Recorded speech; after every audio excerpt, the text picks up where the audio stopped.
Australia Bharat ৫ ম্যাচের টি-২০ সিরিজের প্রথম ২ ম্যাচ শেষে অস্ট্রেলিয়া এগিয়ে ছিল। আর ৪ ম্যাচ শেষে ভারত এমনভাবে এগিয়ে যে সিরিজটা তারা আর হারছে না।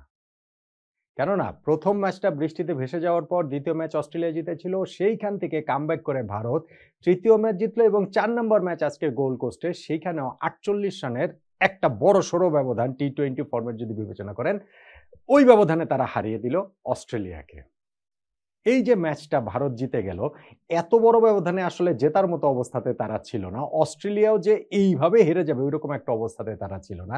কোন জায়গাটাতে গিয়ে ভারতের ম্যাচ জয়টা নিশ্চিত হয়ে যায় এবং অস্ট্রেলিয়ার গড়বড় হয়ে যায়, টার্নিং পয়েন্ট কোনটা সেই আলোচনাটাই করছি।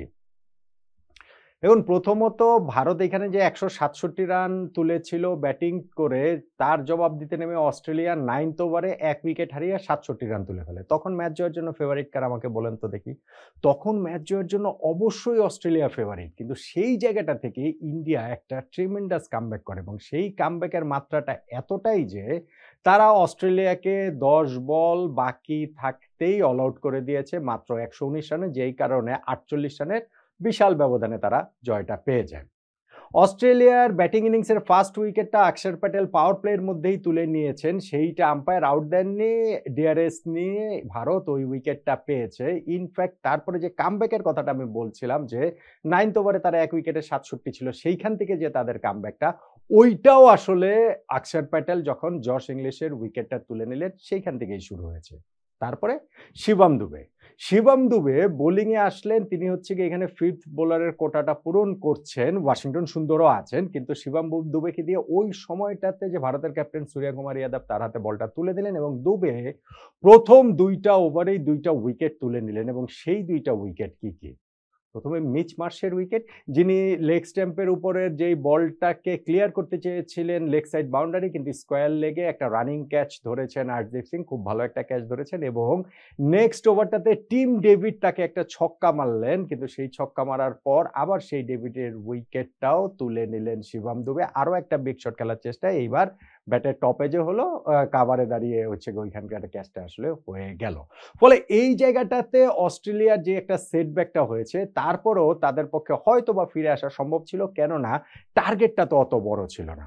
গ্লেন ম্যাক্সওয়েল এই ম্যাচটাতে যিনি ফিরেছেন ইনজুরি কাটিয়ে, এই সিরিজের আগের ৩টা ম্যাচেও ইনফ্যাক্ট তিনি ছিলেন না, তার উপরেই আসলে নির্ভর করছিল অস্ট্রেলিয়া এই ম্যাচটা জিতবে কি জিতবে না। কিন্তু বরুণ চক্রবর্তীর ওই বলে তিনি যে বারবার যে আউট হন, সেই ধারাবাহিকতা ধরে রেখে এই ম্যাচটাতেও সেইটাই হলো এবং বরুণের লাস্ট বলটা তার স্পেলের, সেইটাতে তিনি বোল্ড হয়ে গেলেন গ্লেন ম্যাক্সওয়েল। শেষ ৫ ওভারে তখন ৬৫ রান অস্ট্রেলিয়ার জন্য, ওইটা আসলে তাদের পক্ষে আসলে ভেরি ডিফিকাল্ট। তারপরে সেটা মার্কাস স্টয়নিস থাকলেও হলেও হতে পারত, কিন্তু ওয়াশিংটন সুন্দর এসে স্টয়নিসটা আউট করে দিলেন। নেক্সট ডেলিভারিতে তিনি ওই বাটলেটের উইকেটটাও পেলেন। ফলে ওর পরে অস্ট্রেলিয়া কত বড় ব্যবধানে হারবে, ভারত কত বড় ব্যবধানে জিতবে, ওইটাই আসলে শুধুমাত্র দেখার ছিল। ১১৯ রানে তাদেরকে গুটিয়ে দিয়ে এই ম্যাচটা ভারত জিতে নিয়েছে ৪৮ রানে।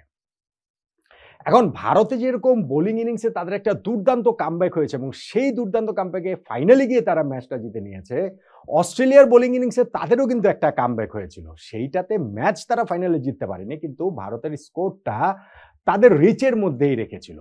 আপনি দেখুন যে ভারত তারা যখন ব্যাটিং করছিল ১৪ ওভার শেষে তাদের স্কোর ছিল এখানে ২ উইকেটে ১২১। ফলে এই জায়গাটা থেকে 180 প্লাস তো হবেই, এমনকি শেষ দিকে ২-১জনের ব্যাটে ঝড় উঠলে সেইটা ১৯০-২০০ পর্যন্ত হয়ে যেতে পারত। সেইখানে ভারতকে মাত্র ১৬৭ রানে তারা আটকে রেখেছিল।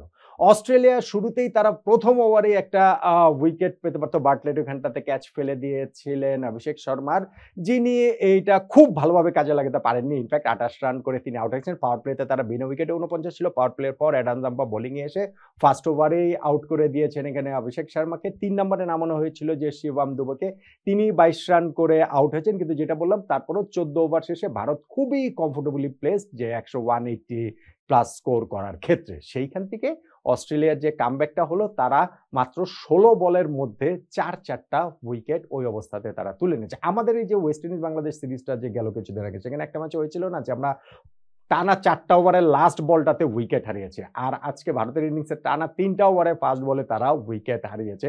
15 নম্বর ওভারে ফার্স্ট বলে এখানে শুভমান গিল 46 রান করা, তিনি আউট হয়ে গেলেন। 39 রানে তাকে একবার আউট দেওয়া হয়েছিল, কিন্তু ডিআরএস নিয়ে তিনি সেইবার নট আউট থেকে যান। পরের ওভারের ফার্স্ট বলটাতে হচ্ছে গিয়ে সূর্যা কুমার যাদব, তিনি 10 বলে 20 রান করেছেন, 2টা ছক্কা মেরেছেন, কিন্তু কিছুতেই ঠিক সেই আগের সূর্যার মতো তাকে আসলে ফেরত পাওয়া যাচ্ছে না। এই ম্যাচটাতেও সেটা হলো না। প্রমিজিং আরো একটা স্টার্ট, প্রমিজিং আরো একটা ইনিংস, কিন্তু ওই যে 10 বলে 20 রান করে তিনি আউট হয়ে গেলেন।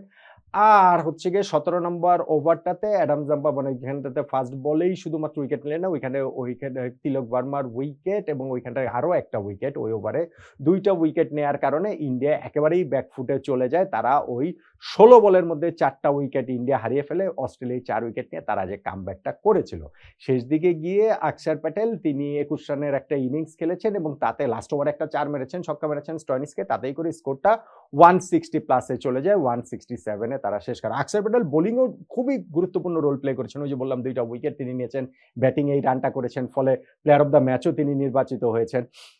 টার্নিং পয়েন্টে যদি হিসাব করেন, বিবেচনা করেন, তাহলে এখানটাতে আপনি অক্ষর প্যাটেলের সেই বোলিংটাকেও সেটা বলতে পারেন।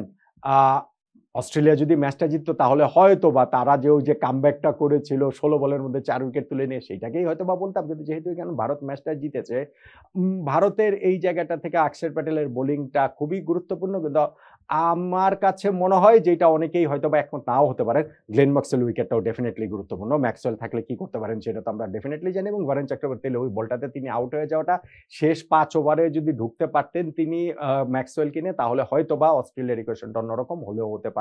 তবে আমার কাছে সত্যিকার অর্থে এই ম্যাচে টার্নিং পয়েন্ট হচ্ছে শিবম দুবের বোলিংটা। শিবম দুবের প্রথম 2 ওভারটাতে যে তিনি যে 2টা উইকেট তুলে নিলেন, মিচ মার্শের উইকেট যিনি উইকেটে সেট হয়ে গিয়েছেন, এবং টিম ডেভিডের উইকেট যিনি এই সিরিজেই তার ধ্বংসাত্মক ব্যাটিং আমরা দেখেছি, মিচ মার্শেরও দেখেছি। ফলে এই 2টা উইকেট ওই মুহূর্তে সূর্যা কুমার যাদব শিবম দুবের হাতে বল তুলে দেওয়া, এবং তিনি হচ্ছে গিয়ে ওইটা যে ডেলিভার করেছেন, 2টা এরকম বিগ উইকেট তুলে নিয়েছেন। আমার মনে হয়েছে যে ওই জায়গাটাতে ভারত ম্যাচে এগিয়ে গিয়েছে অনেকখানি। ফলে ভারতের এই ম্যাচটাতে গোল্ড কোস্টে 48 রানের জয়ে এবং সিরিজে 2-1 ব্যবধানে এগিয়ে যাও। এখন লাস্ট ম্যাচটাতে ভারত হারলেও অস্ট্রেলিয়া বড়জোর সিরিজ ড্র করতে পারবে। সিরিজ জেতার আর কোনো সুযোগ বা অস্ট্রেলিয়ার নেই। এই 48 রানে ভারতের জয়টাই আবার শিবম দুবের পরপর 2 ওভারে বোলিংয়ে এসেই মিচেল মার্শ ও টিম ডেভিডের উইকেট তুলে নেওয়াটাকেই টার্নিং পয়েন্ট বলে মনে হচ্ছে। একমত কি হবেন আপনি?